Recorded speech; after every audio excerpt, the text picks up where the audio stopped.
अस्सलाम वालेकुम दोस्तों, 10 नवंबर 2024 को इस्लामाबाद फ्रूट मंडी में केले के सेक्शन में आप देख सकते हैं फुल बाई फुल है जी।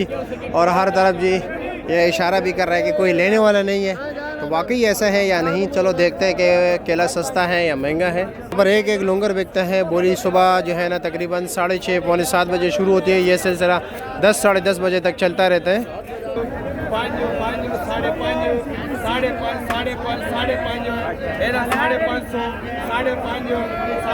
बोली चाहिए 550 रुपया